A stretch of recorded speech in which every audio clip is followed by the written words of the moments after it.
let's talk today about 6 things to know before you write your copy. 6 things you need to know about your audience before you write copy. Because really, when you're writing sales copy, you are writing to someone else. You're not writing for yourself, you're not writing for your client, you are writing for that specific target audience. And there are certain things that you need to know and understand about them in order to get best results in your writing. So one of the biggest problems I see pop up with entrepreneurs and business owners when I start working with them is that they have these preconceived notions of what they need to write about, but they've never stopped to ask their audience what they want to hear. So these 6 tips are going to be quick and easy tips that you can use to dial in on the research about your audience so that you know exactly what to say and how to present your offer to them in a way that will convert, because it meets them where they're at and speaks directly to them. So let's hop in. Let me pull up my file here. Where are you? Here it is. All right. So the biggest struggle I hear from clients and from other writers when they sit down to write kind of goes along the lines of things like this. I don't know what to write. I don't know where to start. How many words is too many words? What do people want to know? I can't get my ideas out on a page. I don't know how to write copy that converts. And all of these questions have to do with the words, right? We automatically assume that if it has to do with copy, that it has to do with writing words. But honestly, the actual writing of the words is a very small part of the whole process. It doesn't always have to do with the words. In fact, having a really well-written piece of copy can get you a really good grade on a book report or a project at school, but something can be well written and still not be a hit with your target audience. So we're going to talk about 6 things that can help make your copy a hit with your target audience. So first of all, the first thing that you have to know and understand about your target audience is you have to be familiar with what they're thinking right now as it pertains to your offer. So I have a story that kind of illustrates this. My mom and I have always been really close. I mean, we're genetically similar, but also it seems like our brain waves are connected sometimes. I can't tell you how many times during my childhood we would say the same thing at the same time and then turn and look at each other and say, one brain. My dad and my brother would just roll their eyes and carry on while we died laughing at some crazy inside joke that we had. But we always seemed to know what the other person was thinking, and that helped us have a really strong relationship. If I'm struggling, she was one of the first people I would go to, and vice versa, because we really understood each other that well. That's the kind of relationship you want to have with your target audience. So if you take the time to research what they're thinking about, what they're searching for online, what they're talking about in their social media groups that they're in, or in those online forums, or what they're searching for in YouTube, it's going to help you build common ground with them as you communicate. Plus, it really helps you avoid skipping straight to the sale, and you can start creating a relationship with your sales copy because you know what's on their mind. You're not going to stutter or stammer for things to say because you already know what they're thinking about and can join them there and move them towards you. All right. The second thing that you have to know about your target audience is you have to know what they're feeling right now. So let me give you an example. My husband and I went on a conference for entrepreneurs about 1.5 years ago, and this particular conference you could bring your kids. It was one for entrepreneurial families, and we thought it was a great chance for them to have some fun while learning about what we do as digital marketers. And one morning during one of the sessions, my husband leaned over and pointed to a family just a couple rows in front of us and said, "Hey, look, it's an Iowa Hawkeye sweatshirt." And sure enough, it was. We were in Denver, Colorado, and had managed to sit just a couple rows behind a family where the dad or the daughter, I can't even remember which one it was now, were wearing an Iowa Hawkeyes sweatshirt. And of course, he immediately gravitated towards them because being an Iowan, we don't meet a whole lot of digital marketers that do the same thing that we do. So he introduced us, and we found out later that this family lived less than an hour away from where we live, and they have 3 girls that are teenagers, just like our kids. And although we had to travel all the way to Denver to meet them, Brad and Dana have become some of our closest friends because we share a lot of common interests. Our kids are the same age, but it really, most of all, it goes deeper than that. They know how it feels to be an entrepreneurial family. They understand the unique challenges that we deal with because they deal with them too. They know how unusual it is to work online from home and see the workforce from a different perspective, and that's super valuable. Your buyers need that kind of understanding to come through in your sales copy too. You may not be business twins with your target audience like Brad and Dana and Jeremy and I are, but you can do the behind the scenes work to uncover exactly what it's like to be them and how they feel about the problems and challenges they face. When you know what your ideal buyers are feeling, your sales copy will be much more effective because the reader feels heard and understood as they're reading. All right, so the third thing that you have to know about your buyers before you write is you have to know what they want. So I want to make sure really clearly right off that what people want and what they need are not always the same thing. We'll just settle that right now. What people want and what they need are not always the same thing. And that's okay. That's totally fine. Let me give you an example here. When I was 14 years old, I babysat for 18-month-old twins, and they were the cutest little blonde brother-sister combo. They were just adorable. I really enjoyed hanging out with them and babysitting them that summer. But there was this one time we'd been playing outside, and I mean, they were just hardcore in the dirt. They were dirty, they were hot, they were tired, and they were ready for a snack. And when I mean they were ready, I mean the brother side of this pair was beyond. Like, he had hit limits and was overloaded. He had gotten so worn out and hungry and tired that words escaped him when I asked him what he wanted for a snack. All he could do was stand in the middle of the kitchen, point at the snack cabinet, and wail like, "Ah." I went through every single item in the cupboard. Do you want a granola bar? You want a crispy treat? You want a fruit snack? You want some goldfish? How about an apple? Banana? I mean, it was like snacks everywhere. And every time I held up a new one, he would just scream. And I'd hold up another one. He would scream louder. It can be like that with our target audience.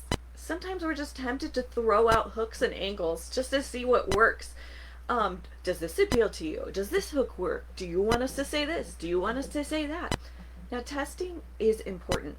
It's important to try different things, but knowing what they want before you start writing can help cut down on the time and cost spent testing. It seems super simple, but when you know what they want, your sales copy can focus on giving that to them so they don't end up standing in the middle of the kitchen with a full-on tantrum because they feel like no one understands them. Now, we've talked about what they're thinking, what they're feeling, what they want. Now, number 4 is what they need, right? We have to know what they need. So let's take it one step forward. If there's one thing that you know about your buyers, you know that sometimes what they want isn't always what they need. Take my example with the twins, right? Brother wanted a snack, but what he really needed was a snack and a nap, right? Guess what would have happened if I tried putting him down for a nap before giving him a snack? We would have had a meltdown on the level of nuclear implosion. I'm just guessing. I knew he needed a nap, but all he could think about was the snack. And until I got the snack part of the equation taken care of, there was no way he was going to go quietly, right? Buyers are like that too, and I see this trip up entrepreneurs and business owners all the time. They offer what they know the buyer needs before the buyer even knows that they need it. If you don't find a way to give them what they want first, though, they may never stick around long enough to understand that you're offering what they really need. It doesn't seem to make sense, but if you don't meet them with what they want and then offer what they need, you might lose them if they don't have that deeper understanding of what the real core of their situation is. So once I got the snack in the kid, he was able to take his mind off of his poor hungry tummy, and his little eyes started drooping, and I could put him down for a nap without a fight. So what is it that your ideal buyers really need? Are you taking care of what they think they want so that they are able to see past that to the deeper solution? They might not be aware yet of what they need, but you need to be aware of it so that you can take care of what they want and then lead them to what they actually need with the sales copy. All right, now we're all the way on number 5 now. Well, you have to know what they've tried before. So you know what they want, you know what they need, and you have to know what they've tried before. So one of the best ways to show up for your audience in your sales copy is by calling out what they've tried before. Now, I don't mean you need to be rude or dismissive or insult somebody else's offer, but the truth is your offer is probably not the first thing they've tried in order to solve their problem and get results. Ignoring that is a mistake. Ignoring the fact that they have tried other things that haven't worked and that they've been let down by something else doesn't make it go away. It only magnifies it in the back of their minds. If no one's willing to just come out and say it, they're going to assume that every offer that comes their way is going to disappoint them, just like what they've tried before has. But if you just address it and call it out, it shows that you've not only done your homework, but that you're not afraid to come up against the competition and do more. You will take that extra step forward. You're going the extra mile to actually find out why things didn't work for them and then be able to describe how yours is different. You'll be able to fill in those gaps and pitfalls in the market, and it gives them hope that somebody out there really knows the unique issues that they're facing, and then really cares about providing a true solution beyond just taking their money and see you later, right? So let me give you an example. It's kind of corny, but stick with me. I think it applies. So I have notorious issues with can openers. I am not the most coordinated at using them. It seems like they're like handles everywhere, and I swear I've tried like every single kind of can opener known to man. I've tried the weird handly ones with the crank. I've tried the under counter mount ones. I even had a standing one, and I've had the kind where you do this, like the industrial kinds, and they all have failed me. I've had them tip over while using them. I've had them break into 2 pieces while using them. Apparently I have can opener aggression issues or something. And then I was introduced to the Pampered Chef can opener at a bridal shower. Great. Another one of these. I mean, my instant reaction was, right, that like this is just another one of those can openers that is going to make me want to swear in my kitchen. I'm going to end up throwing it away and wasting money on something that's not going to work. They're pretty much all the same. But I was wrong. The consultant held up the Pampered Chef can opener in one hand while she ticked down the list of the other types of can openers. I was impressed. I could tell she really knew what the differences were between the Pampered Chef can opener and all the other can openers. Like, she wasn't afraid to just call it out. Like, well, this one's really strong in this way, but it doesn't do XYZ. She had done her homework, and because she had done her homework, I started listening to what she had to say about her can opener. So don't be afraid to bring up the issues that they're facing because of what they've tried before. It's okay to mention the competition. Now, I don't mean personally calling out and dragging people through the mud. I just mean competition in general. I am all about integrity marketing, honesty marketing, non-slimy salesy marketing, and I believe in telling the truth without disrespecting someone else's offer. So just to put that out there. But not mentioning the competition doesn't mean they don't exist. It only leaves unanswered questions in the minds of your target audience.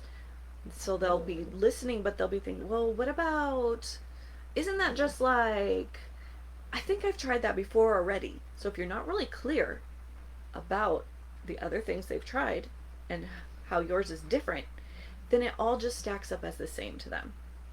I promise, when someone's introduced to an offer, they automatically think about what they've tried before that hasn't worked. When you can come in and address it in the copy and just be like, hey, I know that this is what you've been through.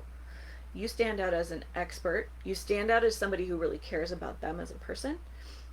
And it kind of makes you like Jedi mind reader. They just want to stop and listen or read what you have to say. All right, the last thing that you need to know about your buyers before you write sales copy that converts like crazy is you have to know why the things they've tried before haven't worked, right? You have to know what the disconnect was, what the breakdown was. It's an important step because it allows you to create contrasts and comparisons with the offer you're writing for and the things that have failed them. These contrasts and comparisons are the key to establishing your offer as unique and different. If you can't establish your offer as unique and different, it's just going to be a race to the bottom in terms of price. Price will become the determining factor, and people will go looking for the cheapest option. So, why does it need to be portrayed as unique and different? Well, there's a part of the brain that produces dopamine. Dopamine is a chemical that makes you feel motivated and intrigued, and it causes people to want something. So when you fire dopamine, people instantly are like, ooh, that's cool, that's new, want that. Guess what triggers dopamine, right? The new and unique. So if there's nothing new and unique about the offer, or nothing that you're bringing out in your sales copy that's new and unique about the offer, then you're missing out on the chance to get that dopamine sensor activated and keep people interested and reading. So find out why what they've tried before hasn't worked so you can bring in the elements of your offer that overcome that. The things in your offer that check those boxes that were missed by the other. The ways that your offer does it better or differently and will actually get them the results that they've been looking for. All right, so using these 6 before you write tips are going to help you create sales copy that really not only captures the audience attention because it's like you're reading their mind when you write, but it's going to connect with them as a person and build that know, like, and trust factor, and it will keep them engaged. It will help them put aside those objections that they have to listen and read and understand, and they're much more likely to buy in when they see that the key to what they want is provided only in your offer. So don't be afraid to take some time, do that research about your buyers beforehand, then sit down in front of the computer and start writing. Have a great Friday, guys. We'll see you soon.